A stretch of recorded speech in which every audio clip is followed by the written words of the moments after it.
This interview is for information only and should not be considered as investment advice or a recommendation to buy shares in the company featured. Welcome to this Stock Box interview.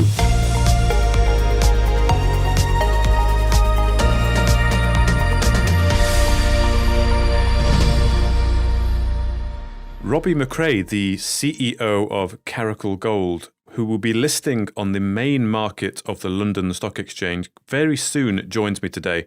Robbie, welcome. How are you?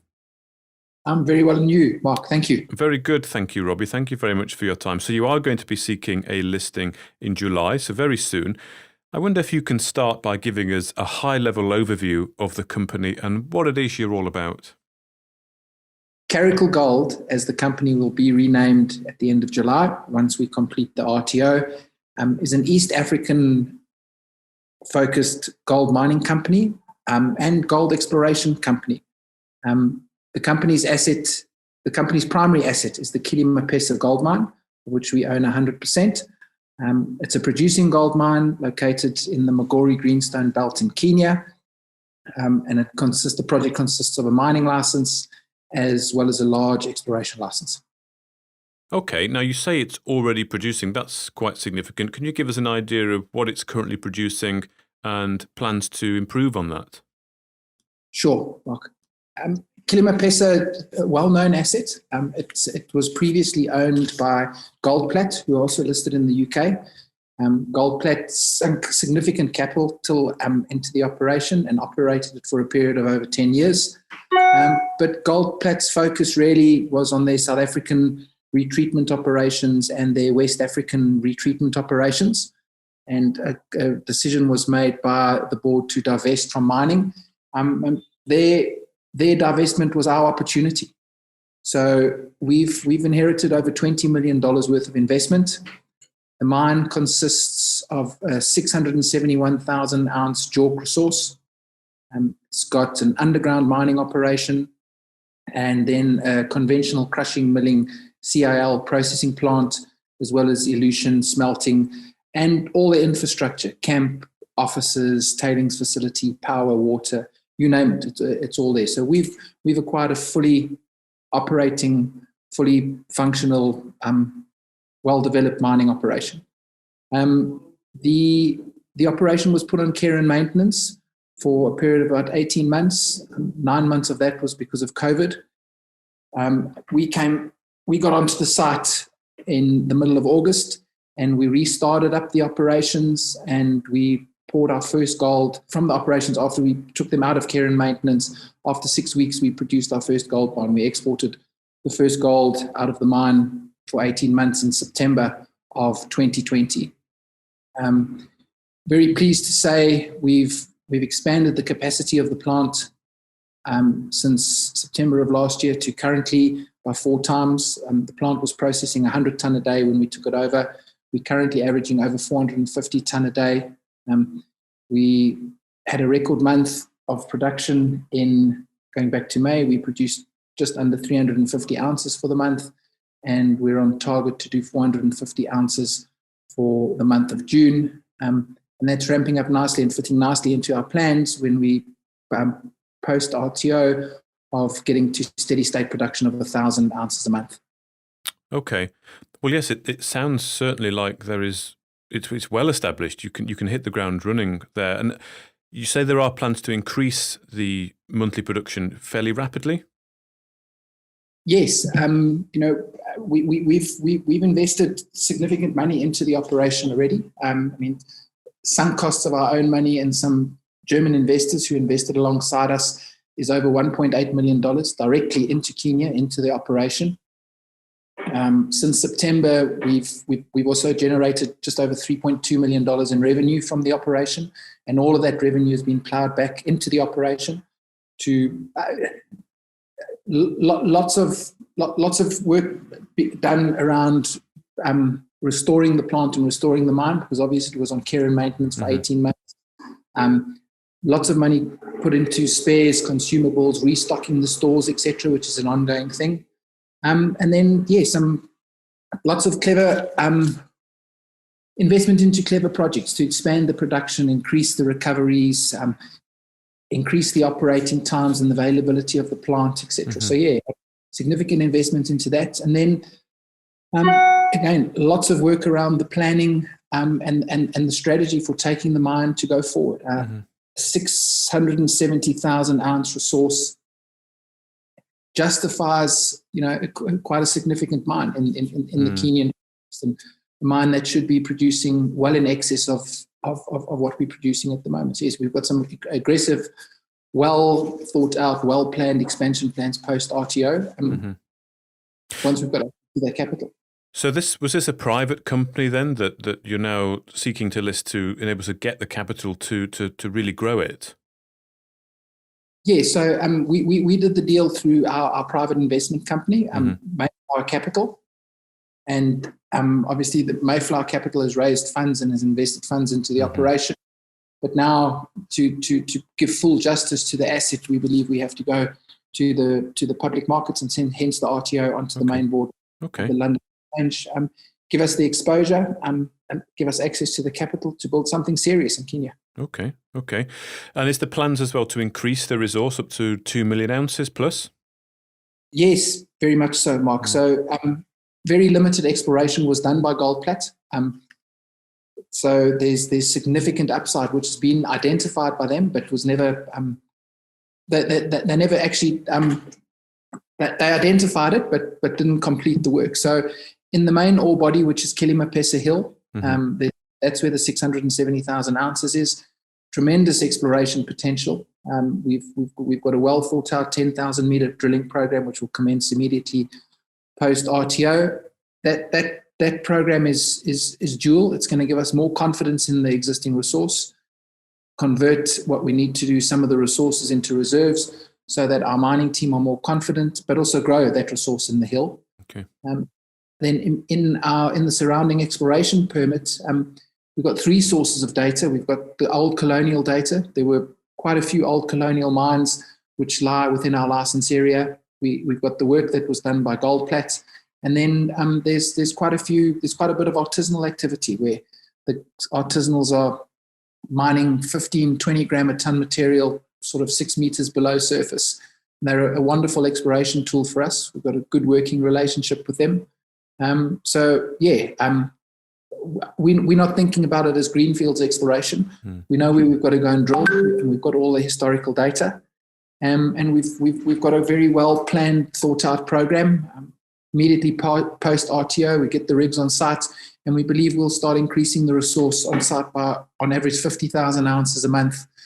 We've got 18 months worth of drilling in front of us. And based on that, we should get close to the 2 million ounce mark within the sort of 18 to 24 months post the RTO. Okay. Well, yes, it does certainly sound like you can really hit the ground running with the Kilimapesa project there. I noticed as well in the presentation it refers to new acquisitions. So do you plan as well to build on your footprint in Kenya? Very much so, Mark. With COVID, we travelled up here in August and we weren't really sure what to expect. And the executive team, the 3 of us have basically been on the ground in Kenya for the last 9 months full time. So apart from spending most of the time out at the mine, getting things going that side, we've had wonderful opportunities brought to us in Kenya because we were here and there were very few other people around because of COVID. So half a dozen opportunities in Kenya, which we're evaluating. Going north of us, there's serious gold production happening, albeit on an artisanal level, and also to the north of us is Shanta, and their West Kenyan project. They raised $40 million for it earlier this year, and they've got a very aggressive exploration project going. So yeah, we believe we've got some first mover advantage alongside Shanta to consolidate ground in the Kenyan greenstone fields. I mean, it's our opinion that the Kenyan greenstone fields are probably where the Tanzanian Wanza area was 20 years ago. You got some first movers coming in, spending some serious money on exploration, and a serious gold mining industry could be built in Kenya. And alongside Shanta, we're the first movers into the area. Okay.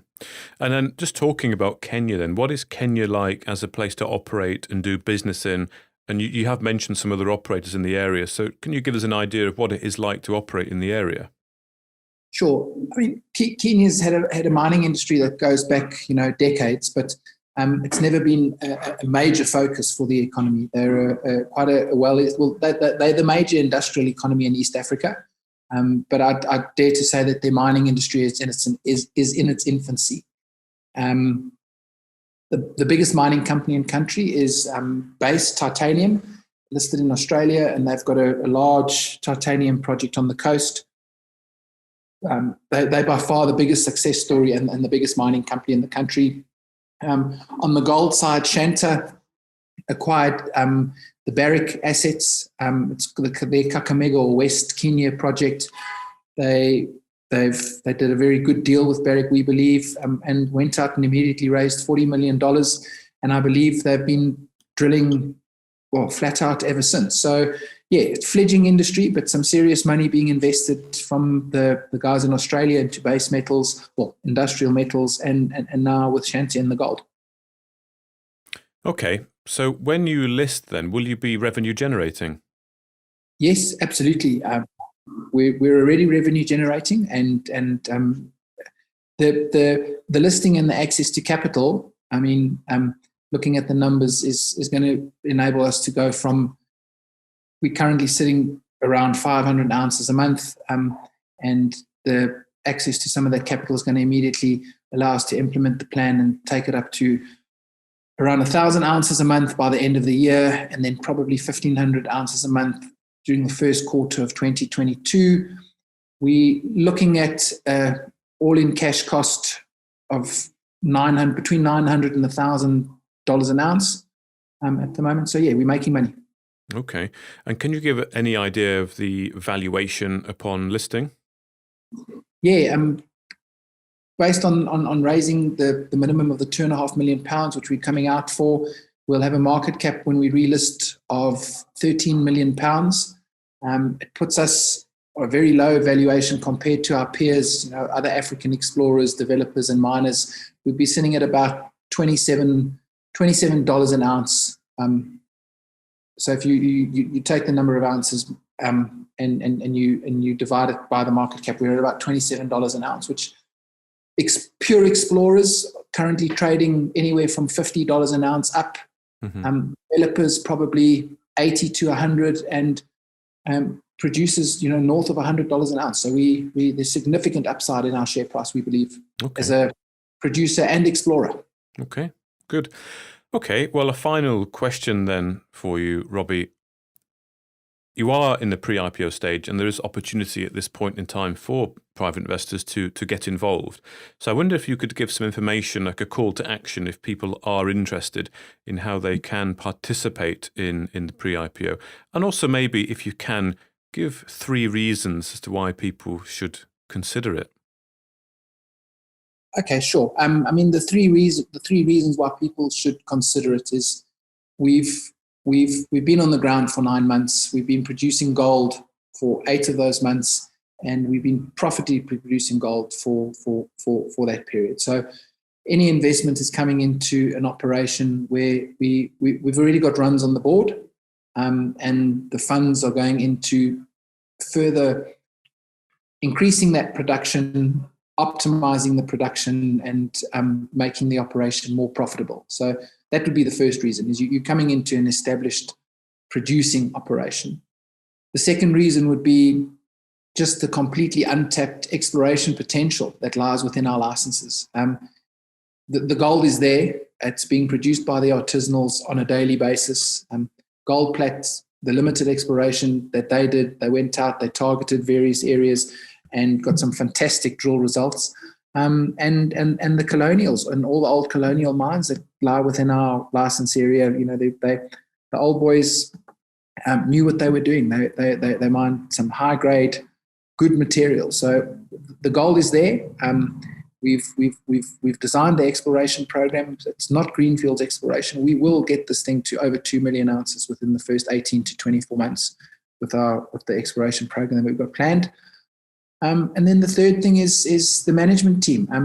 We've brought in a very experienced experienced in the kind of mining that we're involved in. It's narrow vein, greenstone, deeply dipping in places. So we brought in a good, strong team on the production, on the geology side, as well as the mining engineering side. We've got a strong exploration team.